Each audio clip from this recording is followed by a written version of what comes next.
여러분 안녕하세요. 84강입니다. 지금 우리가 지금 토양 살리기 진행하고 있죠. 그런데 이제 그 기간 몇 번에 걸쳐서 구독자 피드백 하다 보니까 이제 몇 번 못했고요. 그 다음에 이제 9월달 농사, 그 다음에 이제 잡초를 어떻게 다스리는지 그게 설명하다 보니까 조금 이제 몇 번에 5번인가요? 좀 멈춰져 있는데 다른 리뷰 했는데요. 자, 오늘부터 이제 토양 살리기 계속 이어가도록 하겠습니다. 자, 오늘은요 숲 토양에 대해서 말씀드리겠습니다. 자, pH 낮은 이유, 미생물 종류, 지수 생산량. 숲에는 이렇게 좀 다르다 하는데 pH는 어떤 상태에 왜 낮은가? 미생물 그 숲에는 토양에는 미생물 종류가 어떤 미생물이 사는지, 그다음 지수 생산이 적다는데 왜 지수 생산이 적은지. 근데 큰 나무들이 아름드린 나무들이 자라는 이유는 그런 것에 대해서 좀 참고할 필요가 있는데 이거에 대해서 좀 제가 아는 대로 좀 리뷰하겠습니다. 토양 살리기 이제 49편까지 왔어요. 자, 오늘 13번째 얘기인데요. 좋은 토양 하면 뭐 누구나 알고 있는 상식적으로 자, 많은 유기물이 필요하고 그다음에 많은 미생물이 있는 토양이 좋다. 이런 얘기는 하고 있거든요. 그러면 이제 조금 더 얘기하면은 채소가 잘 자라는 토양, 그다음에 나무가 잘 자라는 토양. 그러니까 우리가 나무 하면은 이제 뭐 숲이지 않습니까? 우리가 그거를 이제 벤처마킹 해가면서 지금 토양 살리기에 대해서 말씀드리고 있는데요. 그 우리가 원하는 건 이제 지금 우리 농업의 대부분이 채소 아닙니까? 그다음 뭐 고추 같은 토마토 같은 쌈채류 같은 거 재배하는 게 이제 대부분인 거. 그러다 보니까 이제 지수 생산이 많은 이제 토양이 워낙 좋은 토양이다라고 하는 건 이제 우리 상식적인데, 그 다음에 곡물 같은 경우는 이제 옛날 같은 경우는 밭에 이제 뭐 보리 같은 거 키웠습니다. 지금 거의 뭐 우리가 주식의 곡물은 벼 아닙니까? 논에서 이제 키우는 거고요. 그 다음에 과수고요. 그럼 세 가지의 이제 농업 형태로 가고 있는데요. 거기에는 공통적으로 뭐냐? 질소가 많이, 뭐 과수도 이제 뭐 나무 옛날 같이 이제 키우는 게 아니라 열매가 많이 달는 빨리 키우는 쪽으로 해야 보니까 질소가 많은 이제 토양 쪽으로 가고 있는데요. 자, 이걸 뭐랄까 참고 삼아서 이제 숲의 그 토양에 이제 벤처마킹이죠. 그러면서 우리가 채소 같은 아니면 이제 과수 열매가 많이 달리는 토양을 어떻게 만들까 이게 대해서 말씀드리려고 합니다. 자, 나무가 자라는 숲 토양에 자, 서식하는 미생물 종류, 그 다음에 pH가 낮다는 건 뭐 너무 알려져 있으니까요. 그 다음에 지수 생산량이 이제 적다는 것도 이제 많이 알려졌고요. 그 다음에 채소 키우는 농지 토양 같은 경우 자, 서식 미생물 종류, 그 다음에 pH가 높아야 된다. 우리가 중성이나 알칼리성 가야 된다. 작물에 따라서 틀립니다만은 이 얘기를 하고 있거든요. 이거는 뭐 또 상식적이고요. 그리고 질소 생산이 많아야 된다. 그러면 어떻게 가야 되냐? 그래서 숲을 이제 우리가 벤처마킹 한다 하지 않습니까? 그러면 이제 숲의 미생물량, pH가 낮은 이유, 질소 생산량 낮은 이유 이런 것들을 알게 되면 우리가 채소 밭을 만드는데, 농지를 만드는데, 토양을 만드는데 도움이 될 거라 봅니다. 과수도 고요. 자연계 유지 자연습 토양의 pH 낮은 이유, 미생물 종류, 지수 생산량에 대해서 제가 아는 대로 좀 말씀을 드리겠습니다. 그러면 이제 이걸 기본으로 해서 아마 참고되겠죠. 참고상에서 우리가 농지 토양을 만드는 데 도움이 될 거라 봅니다. 자연습 같은 이렇게 유기물층, 갈색 유기물층 아닙니까? 이제 위에 자라는 건 이제 녹색의 이제 풀들이고 나무들이고. 자, 숲토양 환경에 대해서 좀 더 말씀드리면요. 자, 낙엽, 나무리 같은 갈색 유기물층이 덮여져 있으니까 아까 사진에 보였습니다만은 거기에는 이제 곰팡이나 버섯균, 효모 그런 사상균이 있고요. 그 다음에 낮은 pH. 이거는 뭐 누구나 아시는 뭐 상식적일 겁니다. 자, 숲토양 환경에 대해서 조금 더 들어가면요. 우리가 유기물층 아까 되겠습니다. 어땠냐? 이제 갈색 유기물. 이제 우점 환경이죠. 절대적이지 않습니까? 우리가 낙엽 같은 이제 나무리 같은 나무 같은 덮여 있는 갈색 유기물. 이제 영양이 뭐 1%, 2%밖에 없는 뭐 어떤 유기물 같은 뭐 5%, 3%도 되겠습니다만은 빨리 이제 그런 푸른색을 띠는 뭐 뭐랄까요, 바람이 불어서 꺾어져서 떨어진다. 뭐 그럴 때 같은 경우는 이제 좀 영양이 높겠죠. 대부분은 이제 가을에 떨어지는 거는 낙엽 같은 게 거의 1%의 영양이 있지 않습니까? 그래서 갈색 유기물이고요. 자, 녹색 유기물은 지금 이제 9월 달에 파란 풀 영양이 100%는 그걸 녹색 유기물 했지 않습니까? 자, 미생물 환경은 어떠냐? 이제 사상균류. 자, 사상균 하면은 납수되겠습니다는 곰팡이나 버섯균 같은 효모 같은 거를 사상균류. 제가 줄여서 그냥 균류라 얘기를 하고 있는데 제가요. 보시면 이렇게 이제 가습기금을 청 아닙니까? 숲속 가면은요. 그래서 여기에서 이제 뭐 미생물, 동생물이 이제 밑에는 이제 이거를 우리는 이제 표면층이라 하죠. 토양의 표면층이고요. 그 다음에 좀 더 들어가서 우리가 밭갈이 보통 20cm 이거를 표토층이라 하다. 그 다음에 표토층 20cm 더 내려가서 밑에를 심도층이라 하다. 이거를 이제 계속 얘기해 왔는데 그걸 참고해서 들으시면 좋겠죠. 자, 습토양 환경에 우리가 그 표면층 하면 1cm 정도 이제 유기물층이 있는 거죠. 거기는 대부분이 갈색 유기물이라는 거. 그 다음에 이제 미생물 같은 이제 동생물 같은 아까는 곰팡이나 버섯균 같은 이런 원생동물 같은 절지류 뭐 지렁이 같은 것들이 있겠죠. 이걸 퍼센트는요 참고 이거 꼭 두시 마십시오. 이거는 그냥 제가 전달하기 위해서 이런 뭐 몇 퍼센트라고 적은 거니까요. 절대적으로 갈색 유기물이 많다. 미생물이나 동생물도 있으니까요. 그래서 표시한 겁니다. 자, 미생물 환경은 어떠냐? 아까도 있습니다만은 자, 곰팡이나 버섯균 같은 효모 같은 미생물 사상균이 많고 근데 여기서 정확히 알아야 될 게 뭐냐? 좀 더 알아야 될 게 세균류입니다. 자, 앞서 제가 이제 교육 자료에서도 말씀드렸습니다만은 세균류가 질소 생산한다고 얘기를 했습니다. 자, 그러면 세균류는 어디 살았냐? 바로 녹색 유기물. 자, 영양이 100%인 녹색 유기물의 세균류가 절대적으로 산다. 그런데 그 거기에서 그 세균류가 그 점성이란 그게 이제 우리가 질소 생산하는 그런 거거든요. 그래서 이거는 이제 이미 과학적으로 알려진 거고요. 그러니까 숲속은 뭐냐? 사상균류와 세균류가 몇 대 몇이냐? 그러면 질소를 많이 생산하는 세균류가 많으면 좋겠죠. 근데 숲속은 10대 1이다. 왜냐? 갈색 유기물에 사는 미생물이 뭐냐? 세균류가 아니라 사상균류이기 때문에 곰팡이나 버섯균이기 때문에 그래서 10대 1 정도의 비율이다. 근데 꼭 10대 1은 아닙니다. 이거는 이 정도 차이의 비율이 형성되고 있다라고 하는 참고사항으로 말씀드립니다. 9대 1도 될 수 있고요. 아니면 이제 뭐 8대 2도 될 수 있죠. 그러니까 이 숲은 이 정도로 세균류가 적다는 거, 질소 생산이 적다는 여러분에게 저의 그 뭐랄까 지식에 전달한 방법으로 숫자를 적었을 뿐입니다. 숲 토양 환경에서 좀 더 말씀드리면요. 아까도 있습니다. 갈색 유기물이죠. 낙엽이나 그런 나무류 같은 거 덮여 있는 그런 그러다 보니까 아까도 있습니다. 사상균류. 줄여서는 그냥 균류라 말씀드렸습니다. 계속 지금까지 해오면서 자, 더 정확하게 얘기하면 곰팡이나 버섯균 같은 효모 같은 거를 사상균류, 균류를 한다. 그러다 보니까 이제 그 사상균류들이 이제 낙엽이나 나무 같은 영양이 1%뭐 3%밖에 없는 그런 거기서 서식하다 보니까 뭐냐 이거를 분해해서 이제 서식하지 않습니까? 그 서식 과정에 배출되는 게 뭐냐 분출되는 게 뭐냐 유기산이거든요. 그러니까 이게 굉장히 중요한 내용이거든요. 그러니까 유기산이라고 하는 거는 토양에 어떤 영향을 끼치는 데는 굉장히 중요합니다. 자, 하나 이제 참고사항으로 말씀드리면요. 우리가 문화재가 보면 훼손되고 있지 않습니까? 오래되면 훼손되는 원인 중에 제일 큰 게 뭐냐? 거기에 뭐 돌 같은 것부터 아니면 이제 석탑 같은 돌도 마찬가지고요. 건물도 나무 건물 같은 경우는 이제 훼손되는 제일 큰 게 뭐냐? 거기에 있는 균류와 효모거든요. 효모는 그 속에 들어가서 부식을 유기산을 내놓으면서 부식을 시키고요. 나무 같은 경우는 뭐냐? 균류들이 거기에서 서식하면서 뭐냐? 유기산을 내놓습니다.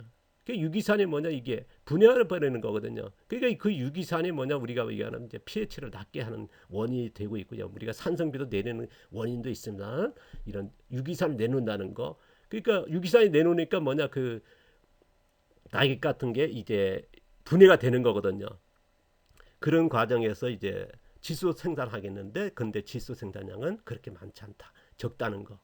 이걸 좀 참고하실 필요가 있고요. 자, 중요한 거는 이제 사상균류와 유기산을 내놓는다는 거. 그 다음에 이제 낮은 pH라는 거, 질소 생산이 좀 적다는 거. 이걸 참고하시면 우리가 농지에 어떻게 이제 멀칭을 하고 토양을 살릴 거냐. 이거에 대해서 굉장히 잘 되겠죠. 자, 숲토양 다시 한번 말씀드리면요. 자, 숲토양 같은 경우는 갈색 유기물층이다. 사상균류와 우점은 절대적으로 10대 1 정도 많다. 뭐 8대 1, 9대 1 그 정도 되겠죠. 우리가 10대 1은 꼭 아니고요. 이 정도로 이제 세균에 비해서 이제 사상균류가 많다. 곰팡이가 버섯게 절대 그러다 보니까 뭡니까? 유기산이 많이 절대적으로 이제 유기산이 이제 배출되겠죠. 그러다 보니까 이제 낮은 pH에 그런 영향을 끼친다는 거. 유기산 때문에 pH에 이렇게 된다는 딱 그건 아닙니다. 그러니까 영향을 끼치는 거죠. 이거를 말씀드립니다. 어떠신 분들은 이제 극단적으로 표현하세요. 10대 1이 하니까 10대 1이 무슨 틀렸다. 그렇게 하시는데 그렇지 이해 죄송하고요. 그런 거는 조금 뭐랄까 이해 너그럽게 봐주시기 바랍니다. 자, 여러분에게 전달하기 위해서 숫자로 말씀드리는 거니까요. 자, 유기산의 환경이 뭐냐 pH에 큰 영향을 끼친다는 거. 그러다 보니까 질소 생산량이 적다는 거. 이것도 영향을 끼치는 거니까요. 굉장히 큰 영향을 끼치는 겁니다. 세균가 많았을 때 질소 생산이 많다는 건 이미 상식이기 때문에요. 여기서 참고하시라고 드리는 거니까요. 좀 더 이해를 돕기 위해서 말씀드리면 나무숲 토양 환경 같은 경우 그 다음에 그러면 작물 재배 토양 환경 어떻게 만들 거냐. 이 숲 토양 환경을 알게 되면 작물 재배 토양을 만드는데 굉장히 도움되겠죠. 토양 살리기에 대해서. 자, 아까도 했습니다. 영양이 1%에서 5% 낙엽에 그런 갈색 유기물이 덮여있지 않습니까? 그러면 저희들 같은 경우 이제 작물 재배 아니면 과수 같은 경우 열매가 많이 달리지 않습니까? 그때에 영양이 높은 어떤 유기물을 쓸 것이냐. 어떤 영양을 이제 거기에 필요한지를 알게 되겠죠. 그 다음에 우리가 숲 토양과 사상균류 절대적이라는 거 우점하고 있지 않습니까? 낙엽 같은 갈색 유기물은 사상균류가 사니까요. 그러면 우리는 세균류가 어느 정도 우점이 되는 환경이 돼야겠죠. 그러니까 우리가 비료태비를 안 쓰고 아니면 비료태비를 최선으로 우건을 해서 작물이 영양이 부족했을 때에 그러면 최단으로 자연적으로 이제 토양 살리는 게 뭐냐? 자연적으로 이제 질소 생산을 높이는 게 토양 살리기 아니겠습니까? 그러다 보니까 이제 미생물에 큰 영향을 끼치는 거거든요. 그 다음은 그 미생물이 영향을 끼치는 뭐냐? 유기물이 영향을 끼치는 거니까요. 그래서 이거를 참고하시면 좋겠죠. 그러니까 사상균류가 많다는 건 아까도 얘기했습니다. 높은 유기산이고 그 다음에 pH에 영향이 있다는 거. 그 다음 저희 같은 경우는 낮은 유기산이 필요한 거죠. 그 다음에 높은 pH가 필요한 거고요. 자, 높은 pH가 유지하기 위해서 우리가 뭐 고토비랑 쓰지만은 30년을 썼지만은 지금 이게 한번 썼을 때 고정시키는 게 6개월이 걸린다는 거. 근데 원위치가 된다는 거거든요. 계속 좋아지지 않다는 거죠. pH가 고정된 거 아닙니다. 이거는 뭐 이미 농업계에서도 이제 누구나 뭐 써보신 분들 아니까요. 근데 자연적 방법으로서 pH를 조정할 수 있는 게 뭐냐? 바로 미생물이라는 게 우리가 과학적으로 알려진 오늘 내용이기도 합니다. 앞서도 그런 소개했습니다만은 자, 그러다 보니까 질소 생산이 적다는 거. 그러면 우리가 작물 재배 같은 경우는 질소 생산이 많아지지 않습니까? 그러면 어떻게 환경을 만들 것이냐? 그 다음에 또 난수토양 같은 경우는 수천 년 동안 계속적으로 진화적으로 식물들이 열매만 몇 개 달려서 그 강한 식물들이 거기에 정착하면서 살면서 또 미생물도 그렇고요. 진화적으로 가고 있지 않습니까? 그러면 이제 우리가 작물 재배 토양 같은 경우는 어떻습니까? 밭가리하고 뭐 비료하고 우리가 그런 밭가리 비료 안 하더라도 우리가 외부에 영향을 끼치고 있지 않습니까? 그러다 보니까 이제 적파에 이제 토양을 어떻게 만들 거냐 이거에 대해서 이제 굉장히 고심이 할 거고 그러면 이제 우리가 토양 살리기 위해서 숲의 환경을 이런 자료를 참고하신다면 굉장히 도움이 되지 않을까 해서 오늘 리뷰하고 여러분에게 이제 모르겠습니다. 여러분에게 도움이 될지 안 될지 모르겠습니다. 도움되는 건 받아들이시고 아니다 싶으면 뭐 빼버리면 되겠죠. 뭐 이거를 가져가지고 뭐 수치로 뭐 따지고 뭐 잘못됐다 잘 됐다 뭐 그런 건 뭐 제가 이제 평가받은 것도 아니고 제가 이렇게 이런 정보를 가지고 농사를 짓고 있다. 토양 살리기도 이렇게 하고 있습니다. 라고 말씀을 드리는 거니까요. 그거 뭐냐 지난 10년 동안 이제 뭐 길게는 20년 동안 교육을 하면서 이런 자료를 가지고 교육을 해왔습니다. 그러면 이제 거기에 뭐 농가 출신도 많아지고요. 뭐 농대 교수님도 이제 은퇴하셔가지고 교육을 받을 정도니까요. 뭐 기술센터라든가 아니면 이제 진흥원에서 그런 현장에서 지금 일선에 계신 분도 이제 교육 오시거든요. 적잖게 왔다 갔고 이제 교육을 받았거든요. 이런 자료를 가지고 했을 때에 뭐랄까요? 이의가 없었습니다. 검증됐다는 거거든요. 상당수가 검증된 자료를 가지고 왜냐하면 이제 지난 10년 창업 교육만 20시간 창업 교육이죠. 그것만 해도 110멘트 했고요. 그 다음에 제가 이제 이런 특강만 해도 1000회가 넘어가니까요. 거기서 그 과정에서 이런 검증을 거치고 뭐 어마어마한 숫자의 그 검증을 거친 거죠. 그 중에는 이제 전문가들도 많았으니까요. 자, 조금 더 이제 이해를 돕기 위해서 여러분에게 정보를 제공하면요. 자, 제가 어떻게 농사 짓고 있는지에서 말씀드리면요. 수토양 같은 거 아까도 있으면 낮은 pH라는 거, 그 다음에 질소 생산이 적다는 거. 그럼 작물 재배 같은 건 pH가 높아야 된다는 누구나 알고 있지 않습니까? 그 다음에 질소가 많아야 된다. 이걸 근간해서 토양을 만들기에 가야 된다는 거. 그게 제가 생각하는 건데요. 자, 숲속 같은 게 나무, 숲에서 나무가 어떻게 서식하느냐. 자, 많은 뿌리 양과 깊은 뿌리. 이거는 뭐 누구나 아는 사실일 테고요. 자, 긴 시간 자라지 않습니까? 뭐 10년, 20년, 뭐 수백 년까지 자라니까요. 깊이 천천히 뿌리를 내릴 수 있고 많은 뿌리를 만들 수 있는. 그 다음에 거기서 열매는 뭔가 달랑 몇 개만 달리지 않습니까? 적지 않습니까? 절대적으로 적거든요. 그러니까 열매란 게 뭐냐? 그만큼 영양이 얼로 나무의 성장과 거기에 그 뿌리 만들고 뭐 그런 쪽으로 쓸 수 있다는 거거든요. 우리는 뭐냐? 열매를 많이 달려야 되는 거고요. 이걸 또 반대로 생각을 할 필요가 있다는 거거든요. 자, 우리가 이제 수백 년 동안 환경적인 진화를 계속한다. 숲은요, 나무들은요. 그럼 우리가 작물 재배에서 어떻게 가야 되냐? 근데 안타깝게도 뭐냐? 환경 진화가 될 수가 없는 육종된 과수, 작물들, 뭐 고추라든가 채소라든가 이것들을 키우게 되는 거거든요. 이미 뭐냐? 비료와 퇴비 넣어주는 양분에서 빠르게, 크게, 많은 생산, 병해충에 강한 이렇게 길러지고 과정에서 강한 놈만 그 적합한 쪽으로 육종된 거를 그 작물을 키우는 거거든요. 그러니까 우리는 굉장히 난해한 쪽으로 기술적으로 접근하지 않으면은 토양 살기라든가 이 작물 키우기 어렵다는 거거든요. 그러니까 우리가 심어놓고 그냥 하늘 쳐다봐서 자라겠지. 그래서 뭐랄까 극단적이게 하면 방치형의 농사. 근데 저도 이제 아마 제가 9월달 보여드렸습니다만은 철저하게 뭐냐 기술적으로 이제 접근하지 않습니까? 근데 이거 보고도 와가지고 방치한다는 얘기할 정도니까요. 그러니까 이게 작물 농사기라는 게 굉장히 어렵습니다. 쉽진 않다. 뭐 모르겠습니다. 농약하고 제초제하고 뭐 미끄러우고 바깥에 했을 때 뭐 프로그램 대로 했을 때는 쉬울 수도 있겠습니다만은 자연적으로 하는 농사라는 거는 그렇게 쉽진 않다. 근데 쉽게 갈 수 있는 방법은 뭐냐? 저는 기술적이라 본다. 이렇기 때문에요. 자, 짧은 생장이 우리가 뭐 몇 개월 만에 키워야 되지 않습니까? 뭐 고추 같은 거 아니면 토마토 같은 거 뭐 몇 개월 만에 이제 열매가 주렁주렁 달려야지 않습니까? 과수도 그렇고요. 열매 뭐 숲속같이 달랑 몇 개 키우는 나무로 키우는 거 아니거든요. 농사라는 게 열매를 많이 달려야 된다는 거거든요. 빨리 성장이 필요한 거고요. 그러다 보니까 우리는 식물이 뭡니까? 적은 뿌리야 짧은 뿌리가 될 수밖에 없는. 그러면 어떻게 해요? 토양 살리기 핵심은 어떻게 하냐? 표토층의 표면층에 얼마만큼의 유기물 우리가 그런 토양 살리 기본되는 이런 미생물 종류 자, 사상균이나 세균류가 많게 할 거냐. 그 다음 질소가 많이 생산할 수 있는 아니면 질소가 적어도 되는 환경을 만들 거냐. 이게 굉장히 중요하겠죠. 그 다음에 토양 살리기 위해서 핵심은 뭐냐. 아까도 그 전편에 계속 얘기했습니다만은 토양 살리기 10%는 표면층의 유기물층 이것밖에 안 된다.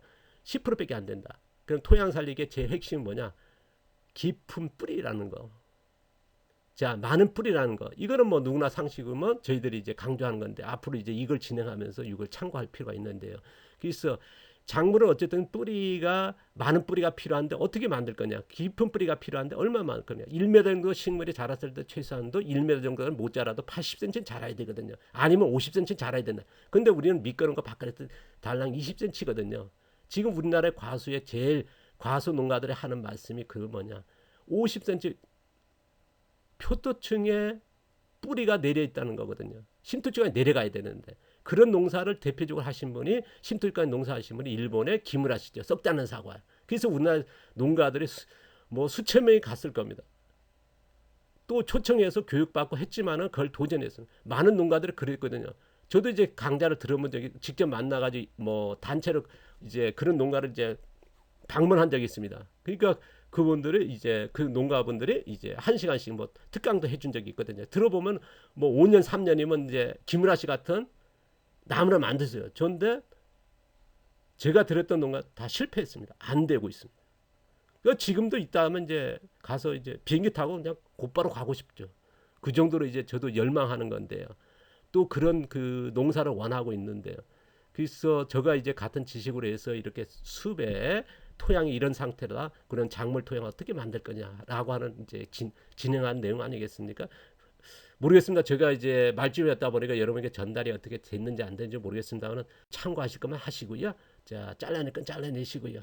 자, 다음 시간에 이제 채소 토양은 어떻게, 작물 토양은 어떻게 만들 거냐, 이거에 대해서 좀 진행하도록 하겠습니다. 감사합니다. 고맙습니다.